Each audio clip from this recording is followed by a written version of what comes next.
Cada año que pasa tiene su historia. Y esa historia hay que vivirla en el presente. Bienvenidos a Memorias de Arenilla. Memorias de Arenilla. Un programa en donde tendremos invitados especiales, entrevistas, comentarios y anécdotas del Guadalupe de ayer y hoy. Esto es Memorias de Arenilla. Bienvenidos. Memorias de Arenilla.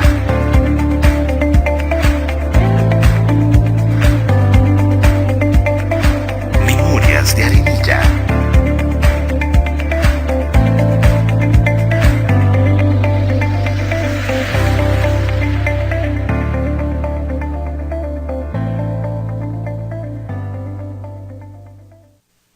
Aumentar nuestra devoción a la Madre de Dios. Padre, y es que usted es, o nos comentaba ahora que usted conoce mucho de la historia, que se empezó a escribir en 1635 con el hallazgo de la Virgen de los Ángeles allá en la Puebla Los Pardos, que por cierto, el lunes 3 de agosto se conmemora el día de la Puebla Los Pardos. Recuerden que la Puebla Los Pardos fue un sitio o un poblado, un asentamiento que se hizo para que vivieran los mestizos, los negros libres y mulatos, mestizos, Ricardo. Los pardos. Y los pardos, exactamente. Marco, Entonces, ahí tenemos la imagen que decía el padre de esa, la virgencita original con el libro con el vestidito de ella, ¿verdad? Sí, que tiene el corazón de Jesús ahí. En ese momento le tomamos la fotografía que dé ahí fe de que la imagen lo tuvo y que realmente pues con mucho gusto les he querido hoy compartir a ustedes. Y donde se le quedó el algodón. Y el algodoncito que lo tiene abajo donde está ella sentada, donde está puesta la imagencita. Pues sí, yo quiero compartir con ustedes un poquito de la información en estas fiestas de la Virgen de los Ángeles. Hay que saber lo siguiente: en historia, para que una cuestión sea histórica, es necesario que haya documento o monumento. Tiene que haber pruebas de que algo realmente aconteció. Sí, gracias. Porque pues es necesario eso. Así que en torno a la devoción de la Virgen Reina de los Ángeles, hay en el archivo eclesiástico de nuestro país historia donde podemos encontrar ahí ese documento y monumento que da fe de lo que les voy a compartir. Se dice, rápidamente les hago un resumen, que el hallazgo fue en el año de 1635. Fue justamente cuando sucede el hallazgo de la imagen. En 1637 visita nuestro territorio el obispo de Nicaragua y Costa Rica. Hay que recordar que nosotros todavía no éramos diócesis. Estábamos unidos eclesiásticamente a la diócesis en Nicaragua. Así que nuestro obispo, ahora en Cartago tenemos nuestro propio obispo, y en otras diócesis de Costa Rica sus propios obispos, pero en aquel momento no. En 1637 viene el obispo nuestro, podemos decirlo, de Nicaragua y Costa Rica, que se llama Fray Fernando Núñez Sagredo. Y esta fue la tercera visita de un obispo a nuestro territorio.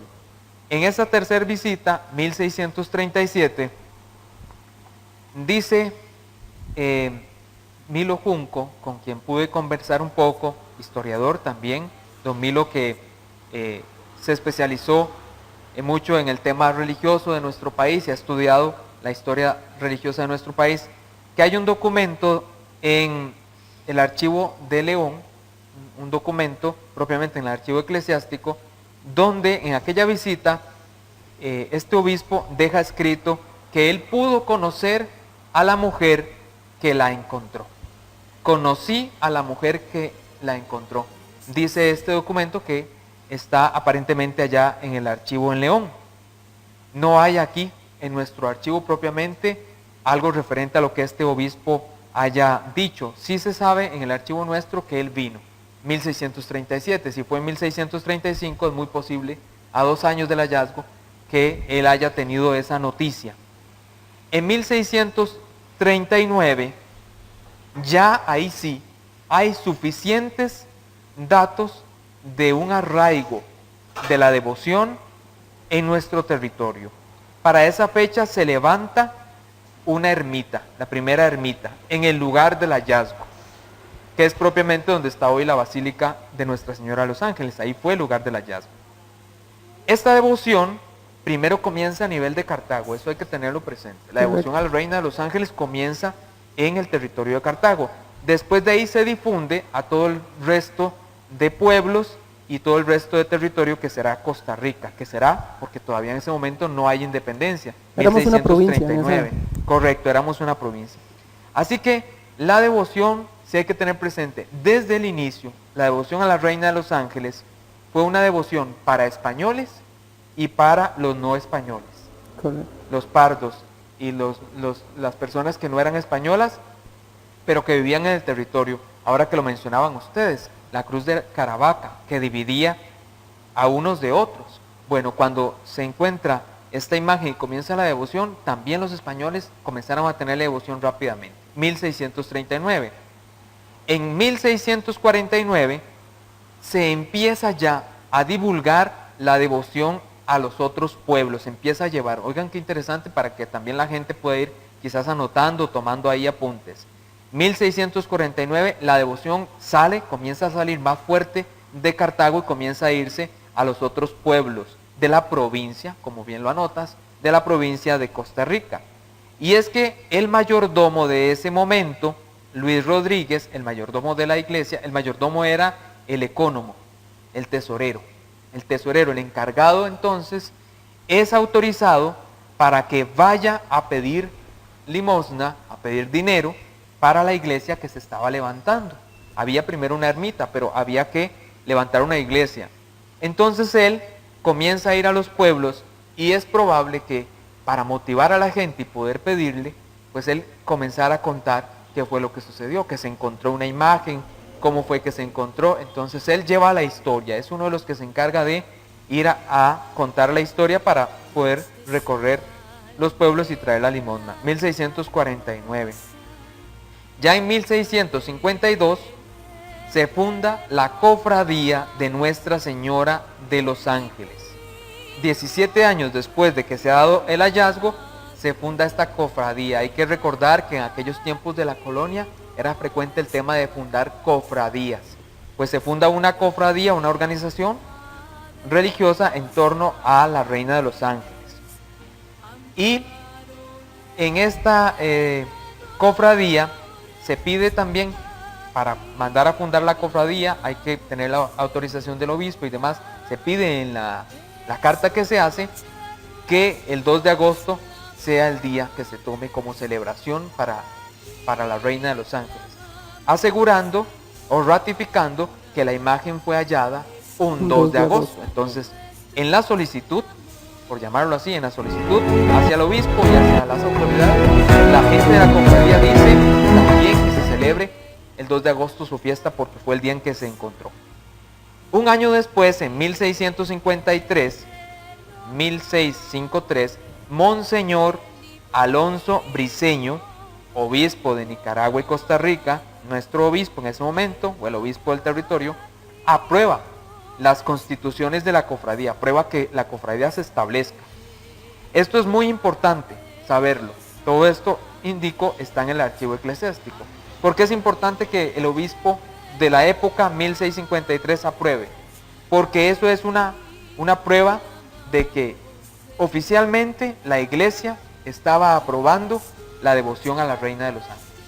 Es la primer prueba de autorización oficial de parte de la iglesia a la devoción a la Reina de los Ángeles. 1653. Todo eso sucedió en el siglo XVII, que fue cuando se encontró, ¿verdad? A partir de 1635. Pero también hay en el siglo XVIII, siglo XIX y parte del siglo XX, en la historia hay también algunos datos muy importantes. Siglo XVIII, 1723.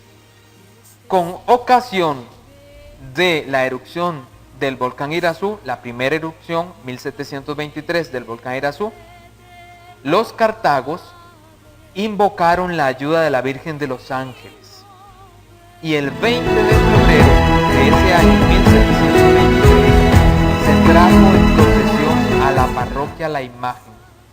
Que la parroquia era donde están las ruinas. La parroquia de Cartago estaba ubicado ahí y el patrono era Santiago Apóstol. Esa era la parroquia.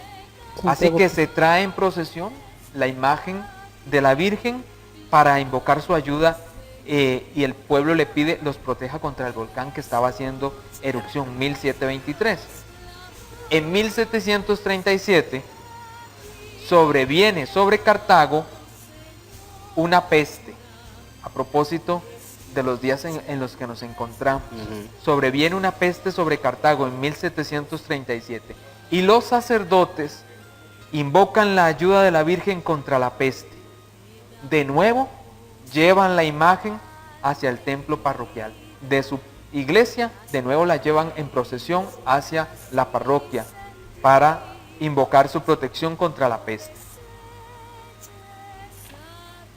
En 1751, otro obispo de Nicaragua y Costa Rica, llamado Monseñor Agustín Morel de Santa Cruz, este es muy importante este dato, Monseñor Agustín Morel de Santa Cruz, 1751, en su informe, el informe de la visita, habla de la cruz de Caravaca, que ahora estabas mencionando. Y él dice que esta cruz servía para dividir a los españoles de los mulatos y los pardos. Y dice en el informe, tan bonito, la Reina del Cielo se ha dignado habitar en el barrio de los mulatos y de los pardos. Que en ese barrio hay una imagen de Nuestra Señora de los Ángeles, muy milagrosa, imagen muy llena de alhajas. 1751 el obispo da este informe. En 1756 se da una serie de temblores, por aquello de la gente que le tiene miedo a los temblores. Se da una serie de temblores en Cartago, en la ciudad. Entonces, otro dato sumamente importantísimo, las autoridades civiles van a la iglesia de la Virgen y proclaman la devoción a la Virgen. Y allí se levanta un acta de que esto sucedió. Queda ratificada la devoción de la Virgen por parte de las autoridades civiles. Ya había quedado ratificada por parte de las autoridades eclesiales con el obispo. Ahora son las autoridades civiles las que van a invocar la ayuda de la Virgen. Eso es muy importante porque nosotros como país tenemos que tener presente que nuestro país se ha ido formando bajo el amparo de la Virgen Santísima Reina de los Ángeles. Y eso no se puede olvidar, porque un país que olvida su historia, olvida quién es y termina sin saber para dónde ir. Eso es muy importante. 1782.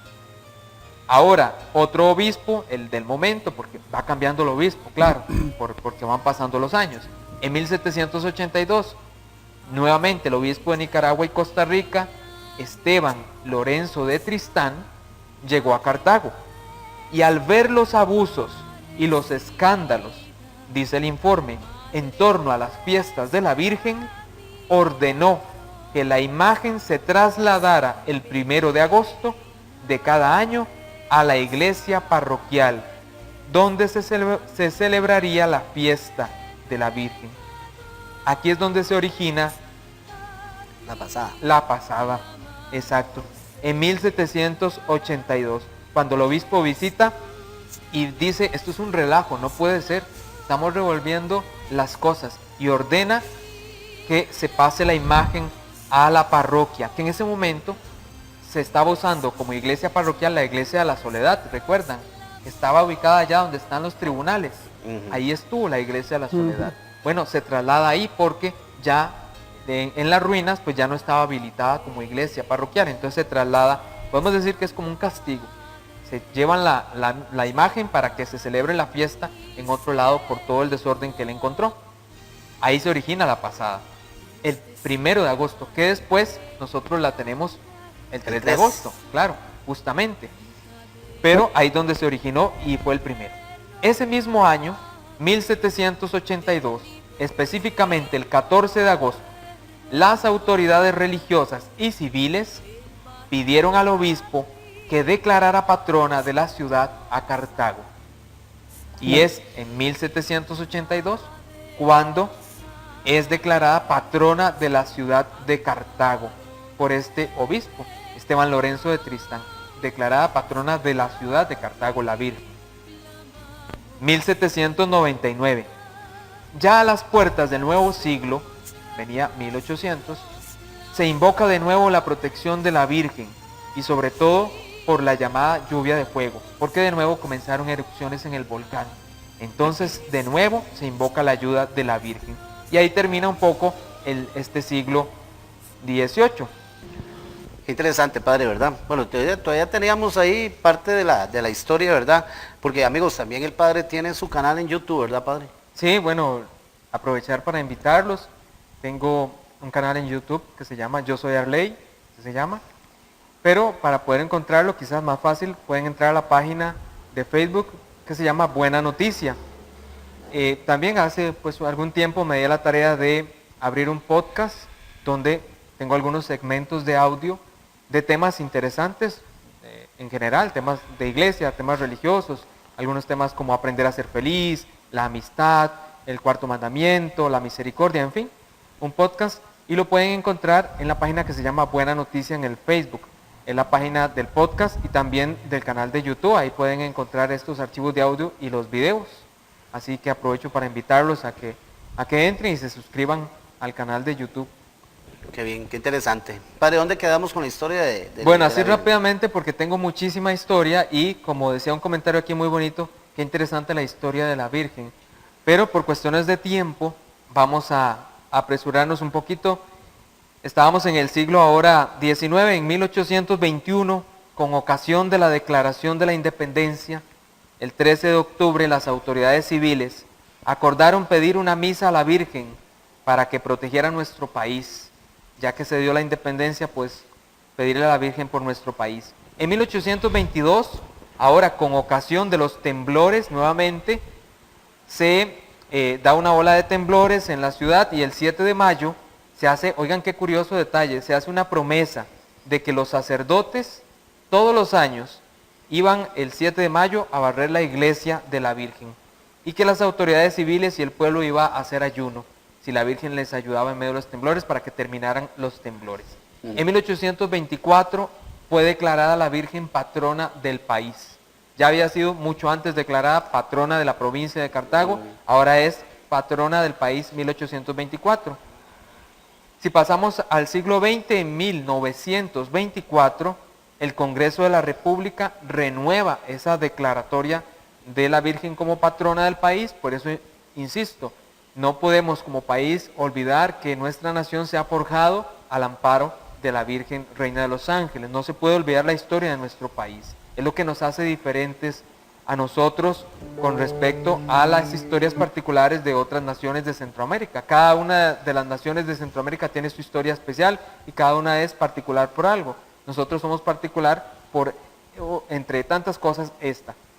En 1926, la imagen recibe la coronación pontificia. En 1935 se celebran 300 años del hallazgo de la Reina de los Ángeles. Rápidamente hablar sobre la tradición. Veíamos ahora el video del hallazgo de la imagen y cómo se cuenta, lo tenemos ahí de fondo, cómo se cuenta de esta mujer que encuentra la imagen, que está cerca de un lugar donde hay agua, que se la lleva, que la guarda, que desaparece la imagen y que cuando llega al otro lugar donde la encontró, hay otra imagen, se la vuelve a llevar y es la misma. Bueno, sabemos esa historia, pero ¿dónde está eso documentado para saber sucedió así o no sucedió así? ¿Cómo fue el asunto? Yo le voy a preguntar si había datos de que esa señora era Juana Pereira. Estamos tomando sobre todo esta cuestión histórico de Monseñor Bernardo Augusto Til Hoffmann y de Monseñor Víctor Manuel Sanabria Martínez, obispos que son historiadores y dan fe con todos los archivos que recolectaron de todo esto que estamos hablando, junto con algunas cuestiones que yo me di a la tarea de investigar hablando con don Milo Junco, que también me ayudó. Así que de parte de los historiadores todo esto está archivado y hay respaldo de lo que estamos diciendo, ¿sí? El primer escrito que hace relato detallado del hallazgo fue de parte del padre Miguel Bonilla en 1826, hasta 1826, cuando fue hallada, ¿verdad?, mucho antes, en 1635, y hasta 1826 el padre Miguel Bonilla pone por escrito el hallazgo, que no se publicó, nada más se lo hizo. Monseñor Víctor Manuel Sanabria lo va a publicar en 1929, pero este primero no se publica. El padre Bonilla tenía motivos, ante todo políticos, pues ya que Cartago para esa fecha ya no era la capital. Recuerden que hubo aquella guerra por el tema de la capital y que en 1824 se le echó la culpa a los josefinos porque la Virgen había sido robada. Justamente porque en 1823 se pierde la guerra, se pierde todo este tema, y entonces, como para crear ahí rencilla, los cartagos le echan la culpa a los josefinos en 1824 de que ellos son los que habían robado la Virgen, porque la Virgen se la robaron, como me comentabas ahora en los comerciales, se la robaron varias veces. Bueno, entonces, como ya Cartago no era capital y demás, el padre Miguel hace este escrito del hallazgo para recordar un poco la importancia que tuvo la ciudad de Cartago y cómo ahí fue surgiendo un poco todo lo que es la historia de la nación. Pero, insisto, no es publicado, nada más el padre lo hace, para esa época no es publicado. La segunda fuente la tenemos en 1878, que parte del padre José Brenes Loaiza. Por mucho tiempo, la imagen era conducida bajo palio, en las procesiones como el Santísimo, se lleva bajo un palio, la imagen se llevaba bajo palio, pero en 1875, o sea 3 años antes de que él escribiera esto, se prohíbe llevar a la imagen de la Virgen de los Ángeles bajo el palio, se prohibió. Algunas normas se dieron, entonces el padre José, como un reclamo, escribe la historia de la Virgen de los Ángeles, el relato que se conocía, lo escribe para de esa manera reclamar la importancia que tenía la imagen en el país. Bueno, este documento tampoco se publicó, 1878. No se hicieron públicos, es decir, ellos los escribieron. Están en el archivo eclesiástico como monumento y documento de que existe realmente ese hecho. La tercera fuente, que es muy importante, la encontramos en 1904, de parte del padre Víctor Ortiz Ibarra, porque en 1903, siendo él capellán de la basílica, un enviado muy importante de México vino a solicitar alguna reseña, algún folletito, como el que ustedes han hecho, algún folletito, ¿sí? Algo que tuviera la historia de la Virgen de los Ángeles. Y el padre Martínez con mucha pena le dice, mire, no lo tenemos, no existe, porque estos dos no se habían hecho públicos, estaban escritos antes, pero no se habían hecho públicos. Así que él se da la tarea de escribirla y de publicarlos.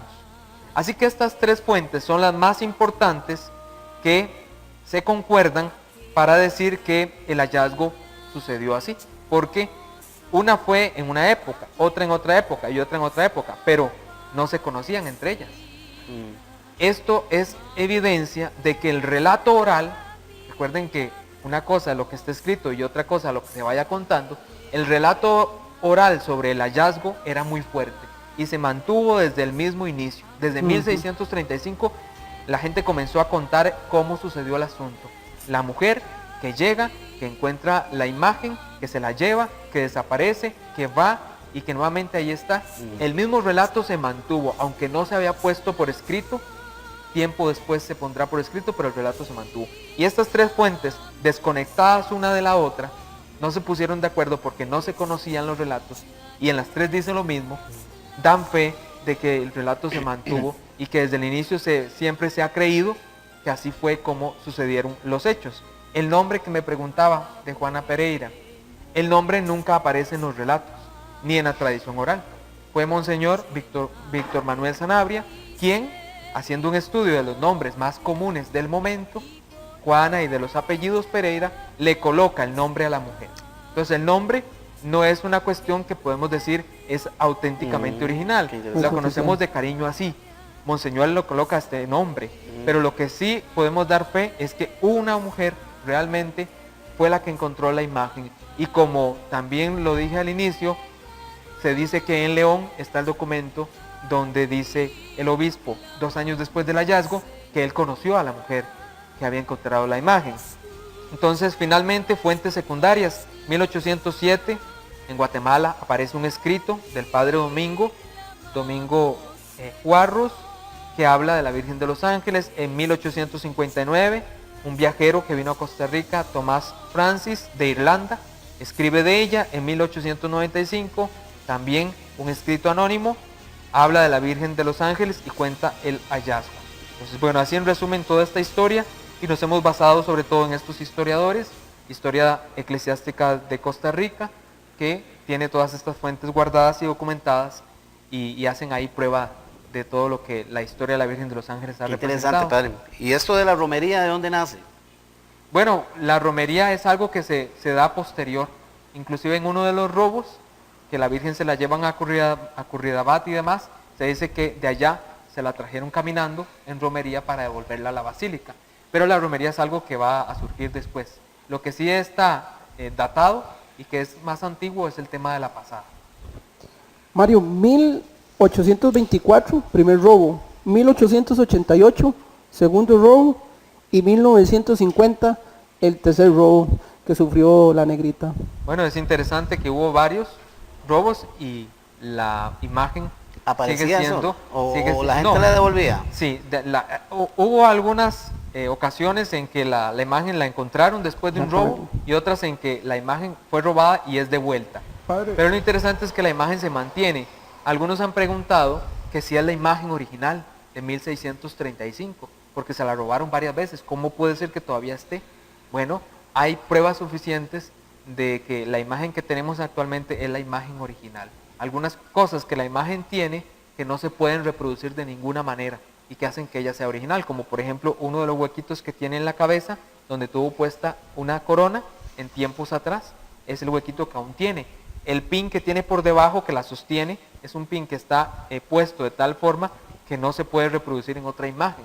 Entonces, y así, junto a eso, hay otras pruebas que nos dan certeza de que es la misma imagen de 1635 y la que ha pasado por todo este recorrido histórico, la que tenemos hoy en día. Actualmente. Anthony. Padre, y también lo de la gruta, donde está la piedra debajo de la basílica, ¿eso sí es real? Sí, justamente ese es el lugar original del hallazgo, que como mencionábamos, los relatos de la tradición, es decir, los relatos del hallazgo, todos concuerdan, aunque no se conectaron, aunque no se conocían, todos concuerdan con que hay características similares, como que la imagen apareció en una piedra, la encontraron en una piedra, donde había agua que corría, y donde es esta mujer la que la encuentra, y donde esta mujer se la lleva, la guarda, regresa, hay otra igual, se la lleva, y abre la gaveta y ya no es la que, no está la otra, y así, como lo vimos ahora en el videíto, que lo resume muy bien, está muy bien hecho, muy bonito el video que había hecho, me parece que Telefides fue el que lo hizo, y ese es el relato o la tradición que se ha mantenido a lo largo del tiempo. Padre, brevemente, es increíble la cantidad de milagros que se le atribuyen a la Virgen de los Ángeles, ¿verdad? De hecho, ahora que yo estuve sirviendo una basílica el año anterior, ahí hay destinada una persona en la oficina parroquial a estar recibiendo constantemente los papelitos de la gente que llega a contar sus testimonios, y ella los mete ahí en el archivo. Hay cantidad de testimonios que la gente da por intervención de la Virgen Reina de los Ángeles. Son cantidades. Uno ve el museo que está ahí debajo, ¿verdad? Las reliquias y todo eso, Los que un esvotos. brazo, que una cabeza. Esvotos se llama. Son los esvotos. Cuando Esvotos. alguna persona tenía un dolor en el brazo, alguna cuestión, y le pedía a la Virgen de los Ángeles y se sanaba, pues le llevaba un brazo, no le iba a llevar su propio brazo. Entonces le llevaba un pequeño brazo, una pequeña figura de brazo, que era lo que llamamos un exvoto, y se lo presentaba a ella.